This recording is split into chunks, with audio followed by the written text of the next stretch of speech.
ఇప్పుడు మనం మస్కట్ దేశంలో ఉన్నాం. మస్కట్ దేశంలో ఎందరో బిడ్డలు కష్టార్జితం కోసం వచ్చి ఇక్కడ ఎంత కష్టపడతారో చాలా కథనాలు మనం వింటూ ఉంటాం కదా. ప్రస్తుతం మస్కట్ దేశంలో బర్కా దగ్గర ఇబ్రా అనే ప్రాంతంలో ఉన్నాం.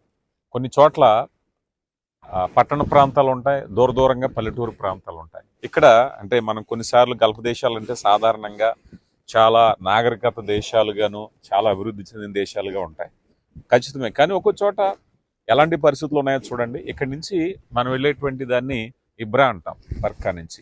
ఇక్కడ మీరు ఎప్పుడైనా ఊహించారు ఇలా మట్టి రోడ్లు లాంటి ప్రాంతాలు? ఈ ప్రాంతాలు కొత్త ప్రాంతాలు, దూర దూరంగా ఉన్న ప్రాంతాలు ఒక మాటలో చెప్పాలంటే పల్లెటూళ్ళు అంటారు. ఎంతకన్నా దారుణమైన పల్లెటూళ్ళు ఉంటాయి. ఇక్కడ ఒక సహోదరుని కలవటానికి మనం వెళ్తున్నాం. ఈ ప్రదేశం ఎలా ఉందో అని చెప్పి చూపించడానికంటే పట్టణం దాటుకుని చాలా దూరం వచ్చాక ఇలాంటి ప్రాంతాలు కూడా దాటుకుని వెళ్ళి అక్కడ పనిచేసే వాళ్ళు ఉంటారు.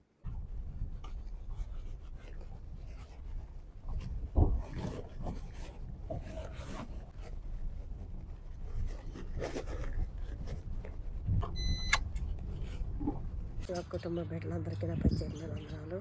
మరి బాబు మనోహర్ రాజు గారు ఎప్పుడు కూడా వచ్చిన నా దగ్గరికి వచ్చి ప్రార్థన చేస్తారు. మరి చక్కగా బాబు వెళ్ళి ప్రార్థన చేశారు.